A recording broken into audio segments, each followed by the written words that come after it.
You sent me like Hey, camping and exploring for rare sea creatures. That's what I woke up to today. Camping and exploring for rare sea creatures. welcome to the Smart Nonsense Podcast, where we talk about entrepreneurship, self-development, and challenging norms. Wow, dude! Oh, That's a gorgeous man right there. Oh, I thought I was wearing. Did we coordinate I thought I this? was wearing. I thought this was Seek Discomfort. Oh, no worries though, baby. Hey, go watch us on YouTube. Pop thought we were wearing the same thing. We worries, were not baby. wearing the same thing. Attaway. Hey. It's Amar's birthday from Seek Discomfort, Yes Theory. Yeah, and he got the you see that? I forgot I had this on. Vicks Vapor Rub. Vaseline? Put it right on the mustache to open me up. Can't have a Julius son. Hey, shout out to the last episode and the last episode before that. I might keep talking about it till I'm unclogged, but that ain't gonna happen anytime soon. Cause Vicks don't solve; it just patch. That's all it do. Yeah. Hey, look, you got anything? Cause I'm ready to rip. I was organizing notes. You gave You're me an ready extra to 5. rip? I turned it into extra 10. Well, no, I have no idea what we're talking about, so I'm going to be the audience today. In a perfect world, this would be a Gen Z masterclass. This has also uprooted my vlog for this afternoon. So let's see what happens, baby. Here's what you're gonna do. All I'm gonna do is regurgitate Wendover Productions, and then you should regurgitate me regurgitating Wendover Productions. Wind Over Productions? Wendover? Wendover? Yeah. A on fucking YouTube. Wendover production? Dude, their videos What are is sick. They're so good. Oh, it's a channel? You haven't seen them? This is a Wendover Productions video. In the beginning of commercial aviation, there weren't really any classes because everything was premium. Dude, it's like anything travel, they just rip. Look up, hey, this whole video is basically... is this what you sent me about I don't know what I sent you. about the hunting creatures? I don't know what that is. Hey, before we lose everybody, it don't You sent matter. me The something. B-roll is there for No, the no, YouTubers. no, pop. If you're gonna find it, it's there. All right. You sent me like Hey, camping and exploring for rare sea creatures. We're exploring for the biggest fish in the ocean and all the other weird and wonderful sea creatures in between. Come on, mate. I got me. That's what I woke up to today. Camping and exploring for rare sea creatures. a separately good video. It's this dude. He pops up in my feed all the time, probably because I like him. Algorithm works. But he just rips around I don't know what part of the world he is. Dude, Caribbean, Tassie. maybe? Tassie? He might be in Tassie, yeah. Just on a boat, just living by himself. And he got a dog. And I don't speak English very well. And he just looks at a bunch of different sea creatures and points them out. I'm like, that's so cool. And they're all neat. Hey, don't watch it now. I sent that to you for after. We got more important things to talk about. I want to talk about first where this little blasticle came from. Because I'm thinking, God damn, I hate a stuffy nose. I'm thinking, we went to China. I don't know why this came up. We went to China, and Belky, how much did we pay for a ticket to China? With tax, I think $340 round trip. As his With internet tax, quality and I issues. never do with tax. You asked me about China. Yeah, and you told me this. Plus tax, 300 and something. 340. Including tax. With tax. With Pre and post tax, $340. pre and post with the 30% discount. Oh, inside jokes. All right, well, Go watch my vlog. Go watch my vlog, How to Become Wealthy. Henry, how do you go from selling your $900 bike in this video to pay for taxes to affording something like this? That's the topic of today's video. Let me teach you a trick about taxes. Yeah, The one of secret to those. becoming wealthy. So we went to China and back for like literally the cost of the visa. Because I think I paid to get that shit sent to New York. It was literally the same cost. I'm like, this is insane. How are they making money? Then I just had to learn. Because, you know, I'm just a cracked out dude. Hey, we're going to throw some photos, too, of us going to China. Because that's kind of cool. That was like 4 years ago.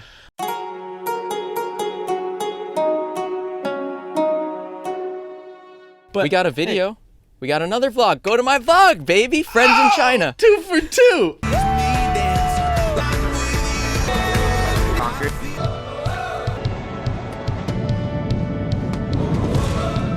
All right.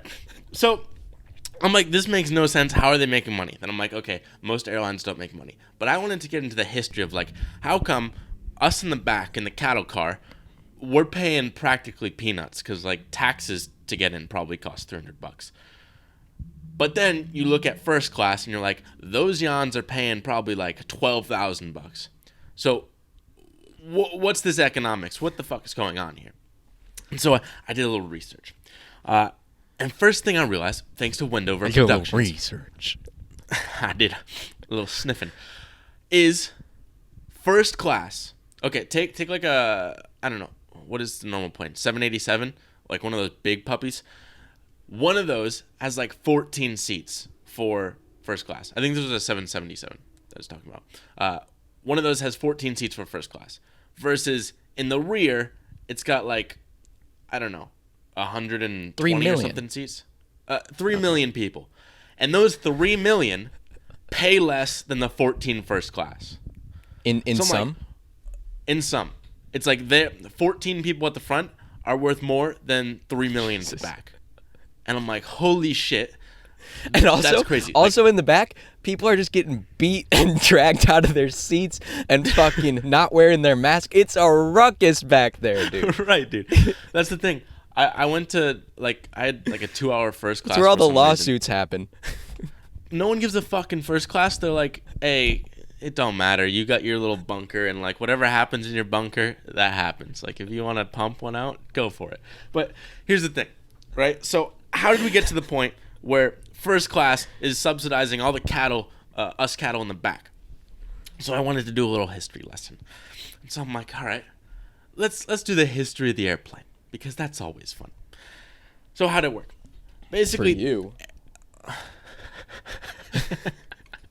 I just become like a total dude's downer. checking out. He's like, let me open Slack while Dylan talks to himself for 30 No, minutes. I'm making a note for when I get a chance to talk here. Yeah, carry on. You gotta watch out. You chewed into my block, so I'm a fucking rip. But all right, planes. At the start, planes don't have classes because why are you gonna have classes when everything's just balled out luxury? Like, picture Virgin Galactic right now. That shit's going to like pre-orbital space.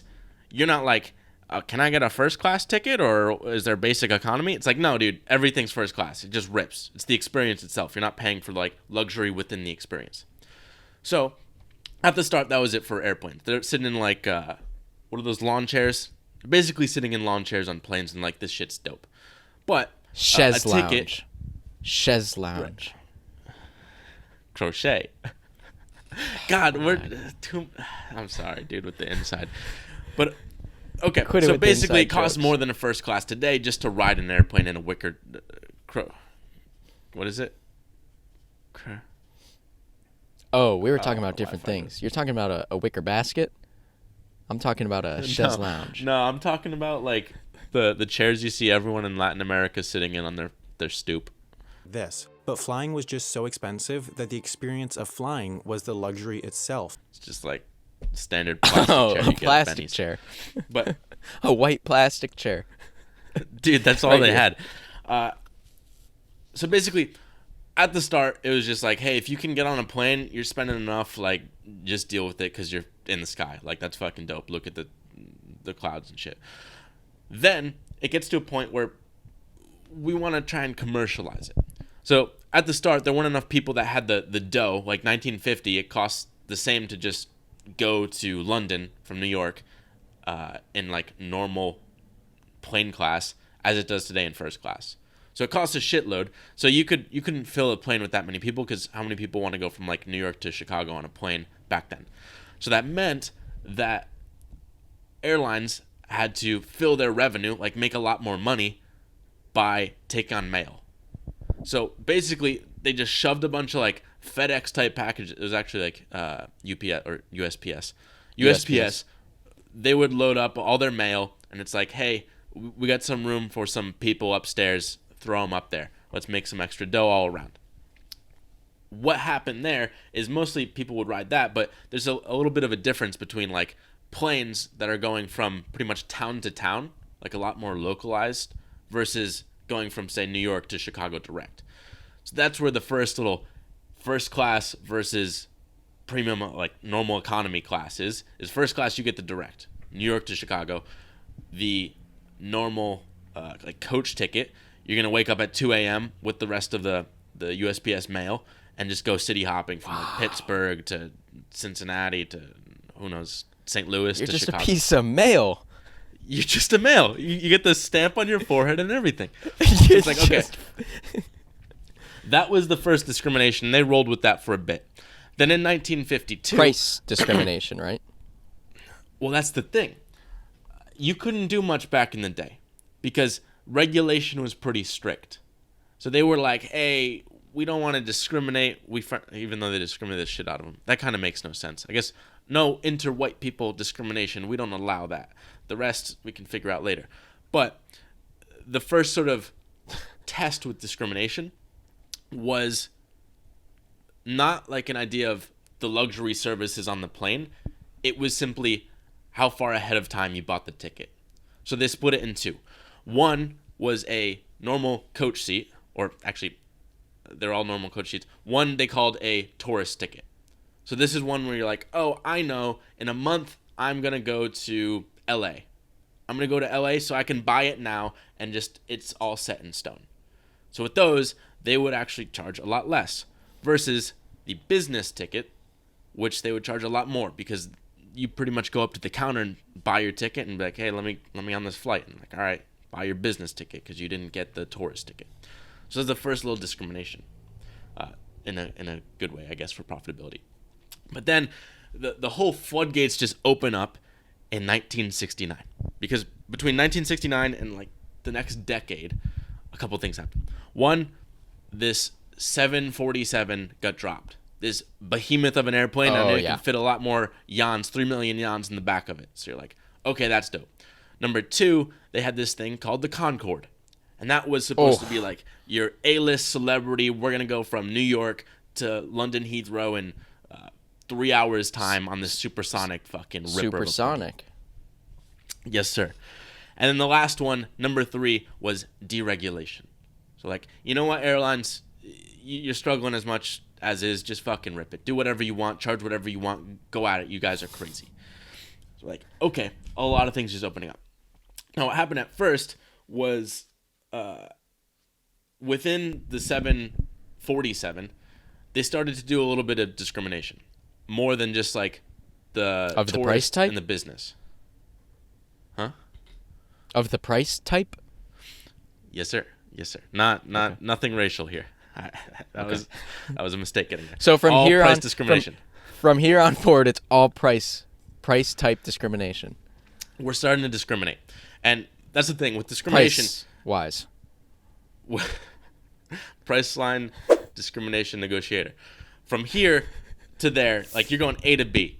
You're basically buying a plane ticket. Like the result's the same. It's just we're discriminating on like the little luxury experiences with it. Okay, so the first little test they do, because they see a lot of these business people are just buying tourist tickets and they're really not making much money. So like, okay, how can we like change the experience within the plane? Because before it was just all the same experience. So the first step was like, all right, let's just put like the business people versus the tourist. Business people get to go in front. Like, you're awesome. Come at the front of the plane. All you cattle car people, you get in the back. Then the next step is like, okay, well, we could probably charge like a good amount more than it would cost to just take away that middle seat for everyone in business class. So now you'd literally be on a plane and it's just like, hey, we're only like aisle and window. We don't do the middle. It's like, oh, that's kind of nice. Now I get all this extra room and that's just guaranteed. And then at a certain point after that, they're like, hey, let's just stop building it with these chairs in and just like make bigger chairs. And that's kind of awesome. So they did that. At the same time, you have the Concorde. And everyone was thinking this is going to be a ripper. Like everyone wants to go transcontinental in no time. But the problem was it didn't work. Shit was super expensive. It was like, one is just a hog of an MPG. It's like the Hummer of the sky. You don't want it. It's like 14 miles per gallon versus over 100 for a nice 747. So that shit just isn't profitable at all. People don't want it. Why? Because going from, say, here to England, you're jumping like 6 time zones or something. So when you're jumping 6 time zones, you don't want to just like be there in 3 hours. It just like totally fucks up your circadian rhythm.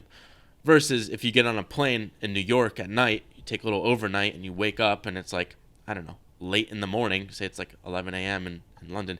It's just a more pleasurable bodily experience. So like, okay, I'm going to do that. So basically, Concorde, which everyone thought would be the first class celebrity awesomeness, I guess, seating, went to shit.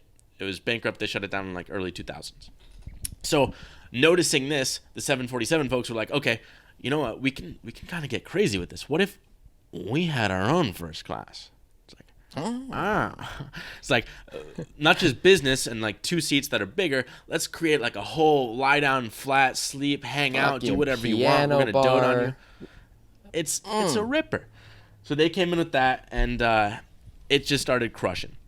But the funny thing is today, as they discriminate out the wazoo, like the front of the airplane well pays for the back many times over, they're noticing that first class, they went a little too crazy. So now, like the amount of space you get with all these lie downs and shit, and just like overall luxury and all the amenities and stuff, it's costing them a lot more money per square foot than a business class ticket. So now they're like, silly. Oh, we were looking for the line on how to be profitable, and we actually went way above. Now, if we just filled those with business class tickets, it'd make us a lot more money. And your question at the same time, wait, if you move, this at least. What do you mean if you just fill it like with business class? If instead of say 14 first class tickets on a 777, it was, I don't know, 40 business class or whatever the equivalent is. I don't know the exact translation. You'd make a lot more money. It's So just basically like, eliminate the first class, make it twice as much business class, and just do business class. right. And then at the same time, you're like, all right, well, why even have economy class? Why don't you just do a plane full of business class? It's like, oh, that's a good idea. The problem is how many people can fly business class? Like, there just isn't that much demand for a full-ass business class airplane. But you have people or companies like, I think it's literally called La Compagnie, this French airline that's a little boutique, and it has like 74 business class seats. It's only business class. It has free Wi-Fi. It's just like hyper focused on that niche of like comfortable business. All the seats actually go all the way down. But I don't know, it seems like pretty expensive now. But it was supposed to be just focused on that. So basically, it went from like no discrimination, all the seats are the same, to going like crazy all the way to first class because Concorde failed. And now reverting back to this like middle ground of like, you have all the cattle in the back, they're just there to fill a fixed cost airplane that's already going to fly, and then all the money is made in business class. Wow. Like, This was all in Wendover? yeah, that's literally, I just summarized it in 20 minutes on what was a 13-minute video with a lot more How about that? figures. Addition by addition. But hey, there's another good video of his. The first one was called The Economics of Airline Classes. The second one is Why Planes Don't Fly Faster. Speed really doesn't matter to airlines. It really only exists as a selling point for the consumer. The cost of the airplane is a relatively small part of the overall cost to fly, so you'll never see an airline fly faster so they can use their planes more. That one's actually interesting too, because and now you see why I fucking take so long with the prep, because I'm cramming hard. But it's interesting because, I don't know, he's just a super airline nerd, so he's going back through all the log data from like decades and decades and decades ago. And he's like, I saw this one 1950s log of a flight from JFK to London Heathrow. To LA. And it took 5 hours and 30 minutes. And now I look on Google Flights and I see it today, it takes 3 hours and 30 minutes. Or 3 hours, fucking 6 hours. Jesus Christ. 6 hours and 30 minutes. We're not in the Concorde, Dilla. Ruin the point. Point being, today we're slower than we were in 1950. And it's like, holy shit, we weren't even on the moon back then, and now we're supposedly like launching and re-landing rockets, but we can't go faster in an airplane. What's going on here? What they realized is one, there's this like weird little gap where when you get close to the speed of sound, it's not just like, oh, right at that threshold, you just cross over and it's like smooth sailing. There's this sort of margin of error where when you get like speed of sound, maybe, I don't know, what is it, like 700 and something miles an hour? Yeah. 550 maybe, 770. No, dude, don't go 550 speed. It's got to hit the meters per second. I think it's 333. Oh, they're hitting me with the meter. 760. All right, 760 miles per hour. Miles per hour. It's like 3-something meters, 340 something. 760 miles per hour is the speed of sound. But it's not like you just hit 760 and then you pop through and then you go to the other side. No, it's like as you get close, some of the air that's hitting the airplane is going to be supersonic and some is going to be subsonic. So within this like plus or minus buffer of maybe 100 miles an hour, you're getting, I think it's like 0.8 to 1.2 Mach, which is the speed of sound. You get this like turbulent air because it's all like some is supersonic, some is subsonic, and it's just fucking up your airplane. So that's why they found the optimal speed is right around like that 660 miles per hour. Like anything above that and you start getting rattled. So like, hey, that's pretty much our max unless we're going to go like 900 miles an hour like a Concorde could. It just ain't worth it. And then you're dealing with sonic boom. And it's just a crazy shit show and people don't want that and you can't fit many people. So like, hey, we can't really compete laws of physics wise anything above like 660. So let's just make it a chiller experience and just enjoy the flight. Like, how about that? That's why There's all kinds of metaphors in there. We could push it to the extreme. That's all I got. Why don't we just make it enjoyable? You know why there are still like no smoking signs and ashtrays on airplanes? Vapes? No. No. Why did I say no like that? No.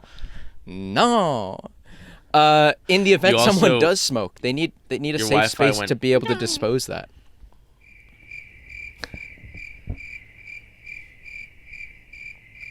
In the event someone... Wait, dude, am I 15 seconds behind? There's an ashtray in the bathroom. And the no smoking. Oh, in the bathroom? Yeah.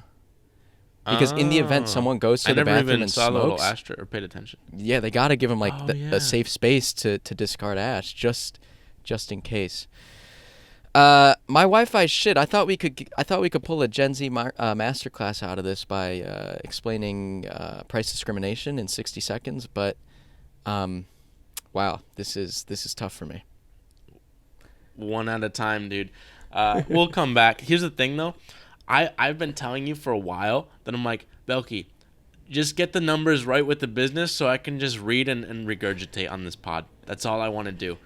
And it's good. And now, supposedly, we got to that point, so I've just been, like, crushing. And I find it a lot more interesting to talk about, like, airplane economics than pretend that we're teachers about business. But maybe we are also teachers, but, like, I don't know. I'm not. I trust more in Wendover than ourselves. Until, like... sad. Well, my thought process, like, I like the updates and stuff, but I don't want to teach until we get, like, the steadiest, like, this is, I trust this business for years to come. No, but we can teach principles, not on the business. It's like some of the best teachers are amateur, right? You're just one step ahead of the beginner. Some experts are so far removed from the process that they're teaching things that just, like, don't exist anymore.